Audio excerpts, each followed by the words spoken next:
জামাত চেতেছে রেজওয়ানা ম্যাডামের কথাই।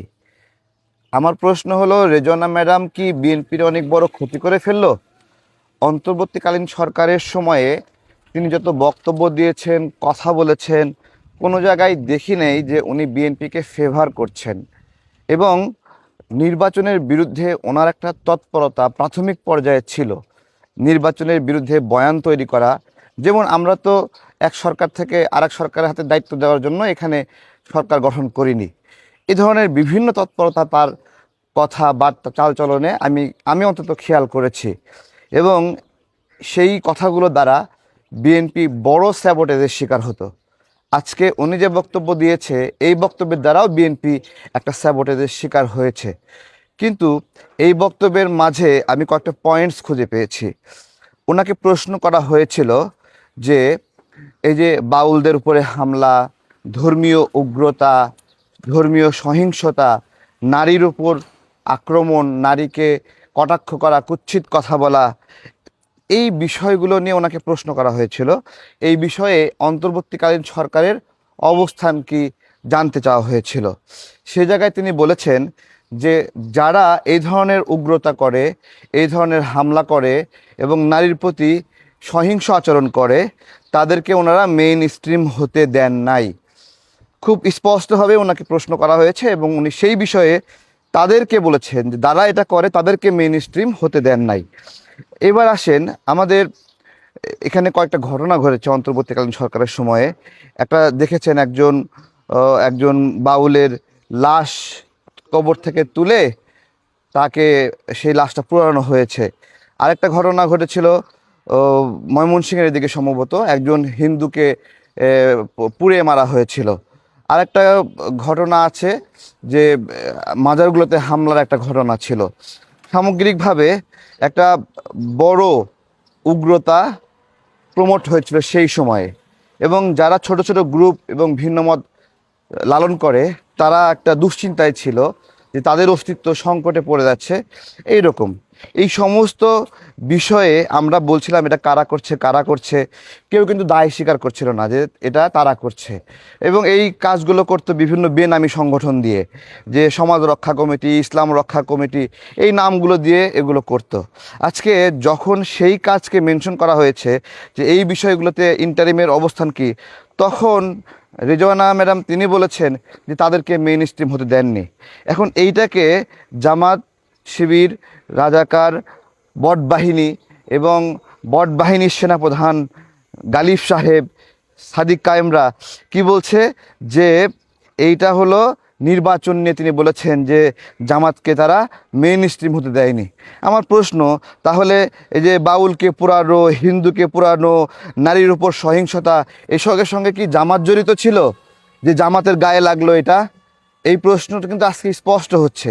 আপনারা নির্বাচন নিয়ে যে প্রশ্ন করবেন করেন, কিন্তু এখানে প্রশ্ন ছিল যে ধর্মীয় উগ্রতা, এই যে বাউলদের উপর হামলা, মাজার ভাঙা, বাউলকে পোড়ায় মারা, হিন্দুদেরকে পোড়ায় মারা, নারীর উপর সহিংসতা, এগুলোর বিষয়ে জিজ্ঞাসা করেছিল। তাহলে এই সব কয়টা অপরাধে কি জামাত জড়িত?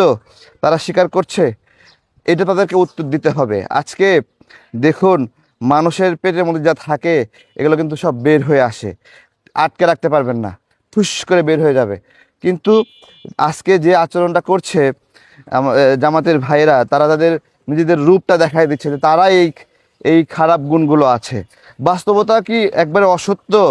আমরা কি দেখিনি যে ওই যে বাউলকে পুরানো, যেটা সেই পুরানোর ঘটনায় ওখানে জামাতের লোকেরা সম্পৃক্ত ছিল?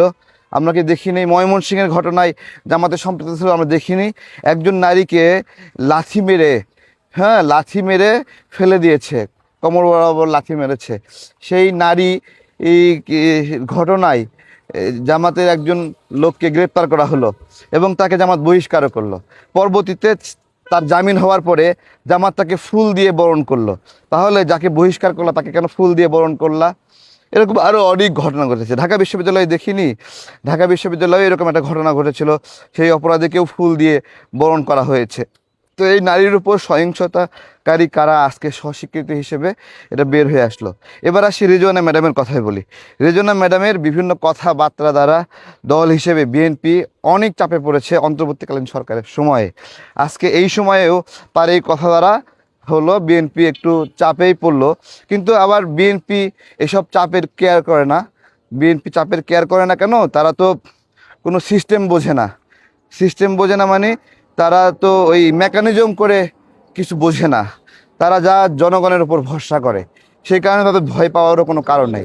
দেখেন না, জামাত প্রোগ্রাম করতেছে যে বিএনপি ডোন্ট কেয়ার, ভাবা আরে কী করতেছে করুক, শুরু করা। হ্যাঁ, তো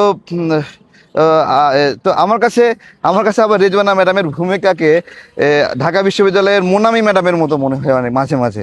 ঠিক আছে, মোনামি ম্যাডাম যেমন ব্যাকগ্রাউন্ড থেকে জামাত শিবিরকে একটু হেল্প করেন, ওইরকম একটা বিষয় আছে, তেমনি রেজওয়ানা ম্যাডামও আসিফ, নাহিদ, মাহফুজ তাদের পারপাস সার্ভ করেছে।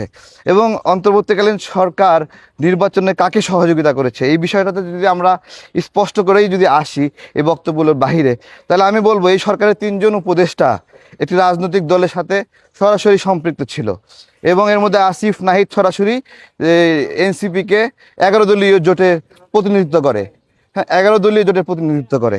তাহলে 2জন উপদেষ্টা সরাসরি এইভাবে রাজনৈতিকভাবে আপনার হলো একটা জোটের প্রতিনিধিত্ব করতেছে, আর একজন উপদেষ্টা সেও সেই দিকে পারপাস আপ করেছে। তো এইদিকে সেই অর্থায়ন, সরকারের সহযোগিতা, পৃষ্ঠপোষকতা, একটা ঘটনা মনে করি যে আসিফ মাহমুদ যে আছে তিনি তো আমাদের ধর্মমন্ত্রী কায়কোবাদ স্যারের এলাকায় এবং আসিফ মাহমুদের একটা প্ল্যান ছিল ওখানে নির্বাচন করবে। সেই প্ল্যান বাস্তবায়নের জন্য ওখানে নিজের মতো করে ওসি নিয়োগ দেওয়া, পুলিশ কর্মকর্তাদের নিয়োগ দেওয়া, জেলা প্রশাসক নিয়োগ দেওয়া, উপজেলা প্রশাসক নিয়োগ দেওয়া, এই সমস্ত কিছু মিলিয়ে কায়কোবাদ স্যারকে ওইখানে অবস্থান করতে দেয়নি, এরকম একটা অবস্থা।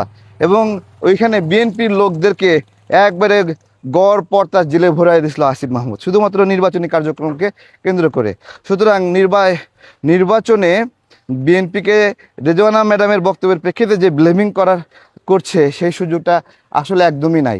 রেজওয়ানা ম্যাডামের দ্বারা অন্তত বিএনপির কোনো 2 পয়সার উপকার হয়েছে বলে আমি মনে করি না, ক্ষতি হয়েছে বিভিন্ন সময়, এবং এই সময়ে এসেও ক্ষতি হচ্ছে। এবং ইলেকশন ইঞ্জিনিয়ারিং যদি কথা বলি, তাহলে ইলেকশন ইঞ্জিনিয়ারিংয়ের জন্য ফলাফল পুনর্গণনা শুরু হোক, এবং সেটা শুরু হোক এদের নাহিদ এবং হলো আমাদের জামাতের আমিরের আসন থেকে শুরু হোক। এর একটা যৌক্তিকতা আছে, কারণ জামাতের আমির 3 বার নির্বাচন করে জামানত হারিয়েছে, 3 বার মিলে 52,000-এর মতো ভোট পাইছে। তাহলে যে ব্যক্তি 3 বারে মিলায়ে 52,000-এর মতো ভোট পাইছে, সে হঠাৎ করে এইবার এসে কি এমন জাদু বলে সে হলো ভোটে জিতে গেল। সে তার আসনে কিন্তু শেষ মুহূর্ত পর্যন্ত ওখানে বিএনপির প্রার্থী বিজয়ী, আমরা মিছিলও দেখেছি যে বিজয়ী হয়েছে এরকম। সেইখানেও কিন্তু, এবং কাইয়ুম সাহেবের এখানে কিন্তু ফলাফল অনেকক্ষণ আটকে রাখা হয়েছিল। তো এই বিষয়গুলো মেকানিজম কোথা থেকে হয়েছে বাংলাদেশের মানুষগুলো আন্দাজ করতে পারে। এবং এখানে এদেশের মানুষ মনেও করে এখনও যে সংসদে বিরোধী দলীয় নেতা হিসেবে নেওয়ার জন্য জামাতের আমিরকে পাশ করানো হয়েছে, নাহিদকে পাশ করানো হয়েছে, না হলে আন্দোলন সংগ্রাম হবে এবং নির্বাচন ভেস্তে যাবে, ফলাফল সরকার গঠন করতে পারবে না। এ সকল কারণে তাদেরকে বেনিফিট দেওয়া হয়েছে বলে এরকম একটা পারসেপশন আছে। তো ভালো থাকবেন সবাই। আজকের মতো বিদায় নিচ্ছি, অনেকগুলো বক করেছি। আসসালামু আলাইকুম।